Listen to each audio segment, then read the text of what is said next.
북한의 김정은 국무위원장, 비핵화에 대한 집념만 털어내면 미국과 마주하지 못할 이유가 없다라고 이야기했죠. 비핵화 입에도 꺼내지 마라, 못 박은 건데 이걸 거꾸로 해석하면 조건부로 북미 대화 가능성을 피력한 거다라는 분석도 나옵니다. 취임 후에 연일 자신과의 친분을 과시하던 트럼프 대통령에게 처음으로 화답한 겁니다. We'll get the conflict solved with North Korea, but somebody's saying there's a potential conflict. I think we'll work it out if there is. We'll say that Kim Jong-un and I had a very good relationship, as you remember, and still do. When I came in, I didn't know him. We had 2 summits, but we became very friendly. Respect. It was great respect. 어제 채널A가 단독 보도로 전해드린 소식입니다. 우리 정부가 이번 유엔 총회에서 북미 간 실무 접촉이 있을 걸로 보고 있다는 이야기인데 정부 핵심 관계자가 채널A와의 통화에서 뉴욕 유엔 총회 때 북미 뉴욕 채널 가동이 돼서 물밑 접촉 시도가 있을 것이다라고 했습니다. 북한은 7년 만에 고위급을 유엔 총회에 파견을 했죠. 그 말은 뭔가 이 에이펙을 계기로, 다음 그림 보여주세요. 에이펙을 계기로 다음 그림 보여주시죠. 네, 에이펙을 계기로 뭔가 물밑 접촉을 통해서 북미 간의 대화 시도가 있을 걸로, 북미 정상 간의 대화 가능성을 열고 추진 중이다. 이런 가능성을 알려준 건데 전성훈 원장께서 보실 때는 북미 간의 접촉 가능성이 있다고 보십니까? 예, 그 뉴욕에서의 북미 간 접촉은 뭐 상당히 가능성이 높습니다. 여러 가지로 볼 때 그런데 첫째는 김정은 위원장이 엊그제 이제 최고인민회 연설을 통해서 조건부이긴 하지만 미국과 대화할 용의가 있다는 것을 공개적으로 밝혔고 또 이번에 이제 뉴욕 그 회의에 북한의 외무성 부상이 갑니다. 상당히 고위급이 가기 때문에 물론 지금 뉴욕에도 북한 대표가 있지요. 그렇지만 낮은 급인데 이제 높은 급에서 가기 때문에 북한도 그렇고 또 미국도 그렇고 이번 기회를 그냥 넘기지는 않을 것이고 향후 예상되는 북미 회담을 어떻게 실현할 것인가, 어떻게 그 단초를 마련할 것인가, 서로의 최선의 의중 탐색이라든가 하는 이런 논의는 있을 거라고 저는 생각이 됩니다. 근데 김정은 국무위원장이 에이펙에 참석하지는 않을 것 같다는 가능성, 전망이 우세했는데 네. 어디서 만날까요? 예, 그 지금 많은 분들이 이제 앞서 얘기했듯이 2019년도에 오사카에서 G20 정상회담이 있었어요.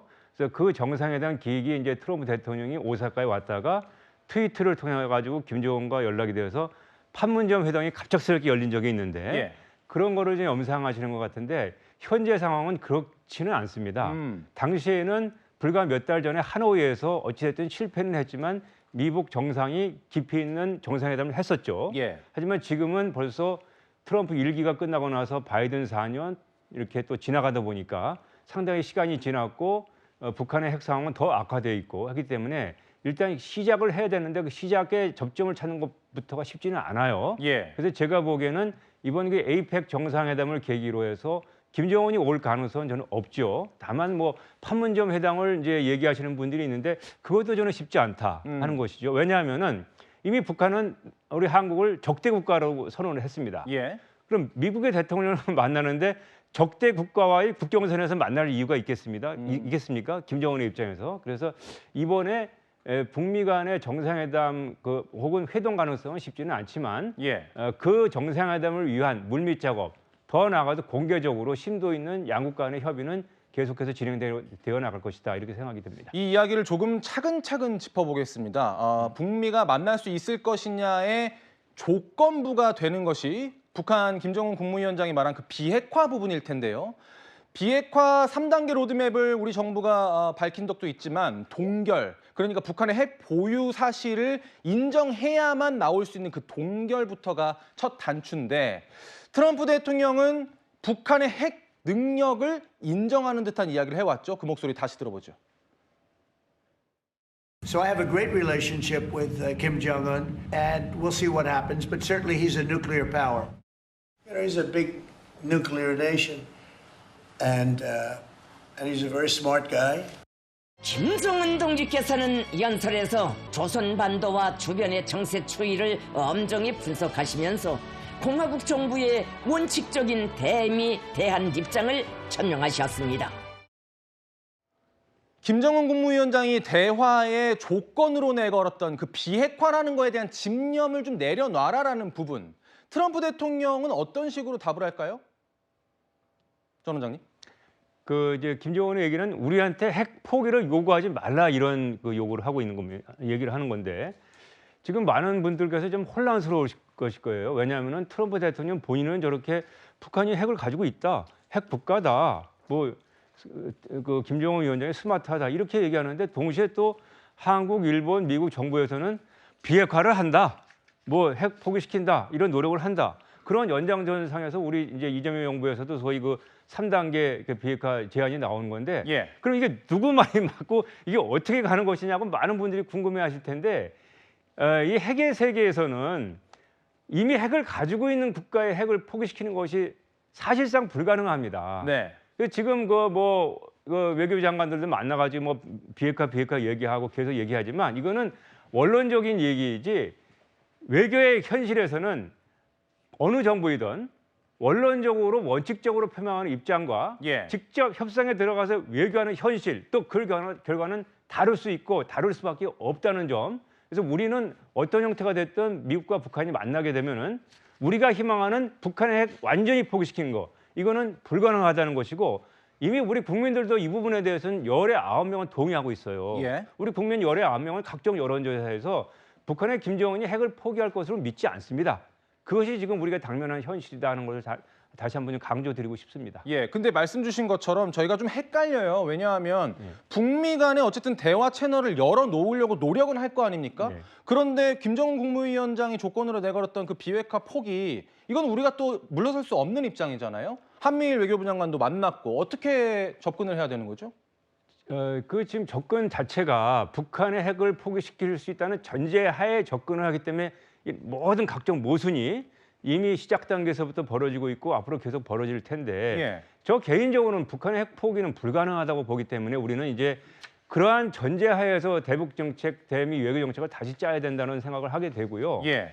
이미 뭐 지금 북미 회담 하게 되고 한미 간의 조율을 하게 되면 이 부분에서도 이미 이제 그 괴리가 생길 텐데 미국의 뭐 이런 외교부 장관 회의에서는 이렇게 뭐 비핵화 얘기하지만 이미 미국 워싱턴 조야 그리고 트럼프 행정부, 트럼프 대선 캠프 내부에서는 북한의 핵 폐기는 물 건너갔다라는 인식이 지배적입니다. 예. 그렇기 때문에 그런 연장선상에서 트럼프 대통령 개인이 북한은 핵 국가다 이런 얘기가 나오고 있는 것이기 때문에 이제는 우리는 절대로 북한의 핵 보유국 지위를 인정할 수는 없습니다. 예. 그 눈에 뭐 흙이 들어가는 한이 있더라도 그거는 인정 못해요. 다만 북한이 핵을 가지고 있다는 현실 그리고 저 핵을 김정은의 손에서 핵을 뺏기는 사실상 어렵다. 북한의 김정은이 환골 탈퇴하거나 북한의 전혀 다른 체제가 들어서지 않는 이상은 어렵다. 다시 말해서 우리 대한민국은 상당 기간 북한의 핵을 머리에 이고 살아야 된다는 전제하에 정부도 정책을 짜야 되지 않을까 이런 생각을 하게 됩니다. 그럼 그 말씀은 북한의 핵이 존재한다는 것은 현실적으로 인정할 수밖에 없는 것이니까 그럼 이것을 어떻게 안정적으로 관리해 나가느냐, 평화를 어떻게 관리해 나가느냐가 관건이겠군요. 핵심적인 말씀을 하셨습니다. 북한의 핵 문제는 폐기의 문제가 아니고 관리의 문제입니다. 관리를 어떻게 잘하느냐, 어떻게 우리가 북한의 핵 위협으로부터 가급적 벗어나고 또 핵이 둘러싼 군사적 긴장 고전을 막느냐 하는 관리의 문제이고 사실 그 이재명 정부의 실용 정책이라는 것도 북한의 핵을 폐기시켜야 된다. 이거는 원칙입니다. 하지만 북이 핵을 가지고 있는 이 현실 이거를 인정할 수밖에 없는 건 이게 실용이거든요. 그래서 원칙과 명분에서 실용을 가지고 실용적인 외교에서는 국민을 설득해 나가야 됩니다. 다만 국민의 대부분은 이제 믿고 있어요. 핵 폐기 어렵다. 이제 우리 대책 세워야 된다. 이런 차원에서 여러 가지 논의가 나오고 있기 때문에 이번 회담을 이번 그 계기를 통해서 아마 우리나라 내부에서의 북한 핵 문제에 대한 담론도 변화될 것이고 우리가 북한의 핵을 인정하는 북이 핵을 가지고 있다는 현실을 인정함으로 인해서 보다 현실적이고 냉철한 북핵 위협에 대한 우리나라의 대응책이 만들어질 수 있기 때문에 그런 부분에서 일차적으로 우리 국론을 모아가고 국민들의 이해를 넓히는 노력이 필요하다고 생각합니다. 알겠습니다. 앞서 전 원장께서도 말씀 주셨지만 북미 간의 대화가 이루어질 것인가 그 가능성을 높게 진단하기는 좀 어려운 상황인데 일각에서는 또 가능성이 있다는 의견도 있고요. 지난 2019년에 있었던 하노이 노딜 때문에라도 이게 쉽겠느냐, 어려울 것이다라는 분석도 있습니다. 관련 목소리 듣고 오죠. 어느 때보다도 많은 그 고민과 노력 그리고 그 인내가 필요했던 그런 기간이었던 것 같습니다. 그래 오늘 여기서 이렇게 만났습니다. We made a lot of progress, and I think the biggest progress was our relationship is really a good one. 명변 그 단지를 통째로 그 폐기할 때 대한 그런 제안을 내놨음에도 불구하고 미국 측이 그 반응을 보면서 우리 국무위원장님께서 이 앞으로의 이런 점이 그 고려에 대해서 좀 의욕을 잃지 않으시지 않았는가. 지난 2019년 2월의 모습을 보고 오셨는데 전 원장님, 네. 당시에 김정은 국무위원장이 네. 비행기 잘 안 타니까 육로로 가니까 4,500km를 50시간 동안 육로로 이동해서 하노이에 갔는데 빈손으로 왔다. 네, 네. 그래서 그 이후에 핵무력 건설에 집중하는 식으로 입장이 바뀌었다. 그러니까 일종의 하노이 노딜은 김정은 국무위원장에게 트라우마다 이런 분석이 있더라고요. 예, 그거는 뭐 정확한 분석입니다. 그 50시간 넘게 기차를 타고 가서 뭐 좀 될 거로 생각을 했죠. 북한으로서는 당시에 영변의 핵단지만 포기를 하면은 어느 정도 절충안이 나올 수 있을 거라고 예상을 했는데 당시 이제 트럼프 행정부에서 그 존 볼튼 국가안보보좌관을 비롯해서 좀 더 많은 요구를 했습니다. 예. 그러니까 그거는 이제 북한의 핵 능력을 완전히 폐기시키는 그런 목표였기 때문에 김정은이 받을 수가 없었죠.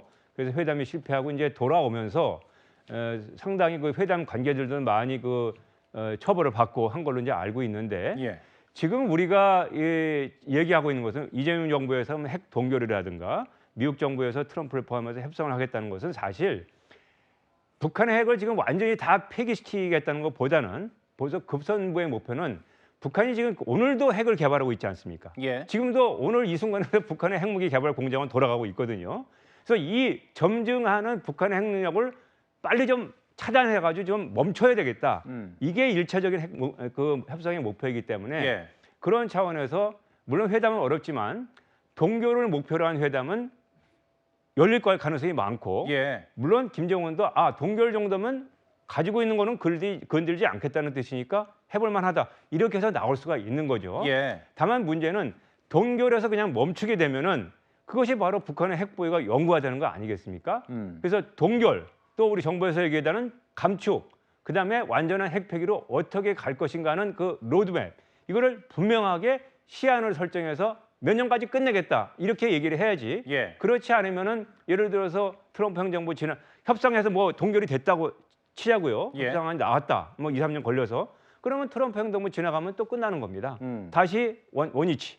여태까지 그러한 협상을 계속 반복을 해왔어요. 지난 30여 년간. 예. 그래서 이번에는 이재명 정부에서도 그렇고 트럼프 행정부에서도 그렇고 뭔가를 하려면은 과거와 다르게 했다는 것을 보여줘야지 국민들한테도 좀 설득력을 가질 수 있겠다 이런 생각을 하게 됩니다. 근데 우리 대한민국이나 미국 입장에서는 북한의 핵을 동결시키는 것만으로도 성과로 볼 수 있겠지만 그럼 북한 입장에서는 예. 이 협상 자리에 나온다면 뭘 얻으려고 할까요? 그러니까 동결을 오케이 동결 받아들이겠어 대신에 뭘 해줘 이렇게 원하는 게 있을 거 아니에요? 일단은 제재를 해줘야 되겠죠. 제재 해제를 통해서 경제적으로 숨통을 틔워야 되겠고 제 생각에는 이렇게 트럼프 대통령이 김정은과 다시 만나서 최소한 동결 정도의 합의를 하게 되면은 북미 관계 개선이 가시화된다고 봅니다. 예. 한 발 더 밀고 나가면 북미 수교도 가능하고 평양에 주 평양, 주 북한, 미국 대사관이 들어설 날도 손꼽아 셀 수 있을 정도로 그렇게 급진전이 될 수 있습니다. 예. 그렇게 되면은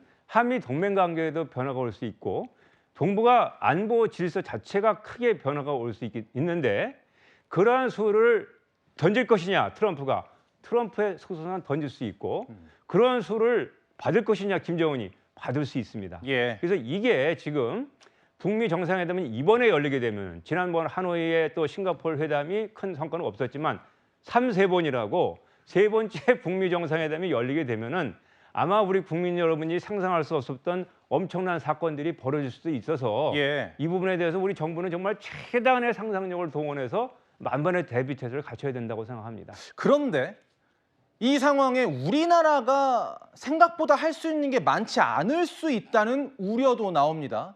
이재명 대통령은 트럼프 대통령을 만났을 때 피스메이커가 되어준다면 나는 페이스메이커가 되겠다고 얘기했죠. 들어보시죠. 남북 관계가 잘 개선되기 쉽지 않은 상태인데 실제로 이 문제를 풀 수 있는 유일한 인물이 트럼프 대통령이십니다. 대통령께서 피스메이커를 하시면 저는 페이스메이커로 열심히 지원하겠습니다. 감정적으로야 얼마든지 동의할 수 있죠. 거기에 현실이니까 실현 가능한 현실적인 대안이기 때문에 그렇습니다. 한미 정상회담 직후만 하더라도 저 페이스메이커라는 발언 굉장했다, 대단했다라는 평가도 나왔는데 지금 이 상황을 놓고 보니까 북한 국무위원장이 대한민국에 대해서 마주 앉을 일이 없다라고 매몰차게 해버리다 보니까 우리가 페이스메이커로 그냥 있으면 심지어 조현 외교부 장관은 운전좌석을 고집할 일이 아니다라고 얘기까지 하니까 우리가 이 상태로 계속 있으면 대한민국이 너무 패싱되는 거 아니냐 이런 걱정 나와요. 예, 그 지금 김정은 위원장의 저런 입장이 있었기 때문에 정부에서도 이재명 대통령도 이제 페이스메이커를 하겠다 이렇게 말씀을 하신 걸로 제가 이해를 하는데 사실 어렵습니다. 그 문재인 정부 때는 북한이 한국을 통해서 미국을 가려고 그랬어요. 예. 통미, 통남. 근데 이번에는 완전히 이제 봉남을 먼저 딱 쳐놓고 직접 미국과 거래를 하려고 하는 것이 김정은의 확고한 입장이기 때문에 예. 김정은의 입장을 바꿀 수 있는 사람은 트럼프밖에 없습니다. 그래서 우리는 한미 관계를 좀 더 돈독히 해서 우리가 참여할 수 있도록 해야 되고 과거 문재인 정부 때는 뭐 운전자론 중재자론 하면서도 북미 정상회담의 자리에 착석을 못했죠. 예. 하지만 제가 이제 관심 있게 보는 것은 페이스메이커라고 할 때는 어쨌든 그 운동 경기에 참석을 합니다. 예. 그 보스턴 마라톤 때 그 서인복 선수가 뛸 때 남승용 선수가 옆에서 페이스메이커를 했듯이 선수로 참여를 해야 되기 때문에 페이스메이커 역할이라도 100% 하게 되면은 그래도 대한민국이 우리 국격을 지키고 나라의 위신을 세울 수 있으니까 페이스메이커 역할을 하기 위해서는 한미 공조가 철떡같이 이루어져야 됩니다. 예. 그렇게 일이 진행되기를 바랍니다. 알겠습니다. 한반도를 둘러싼 정세가 요동치고 있는 이 상황에 우리는 외교력을 총집중해야 할 것 같습니다.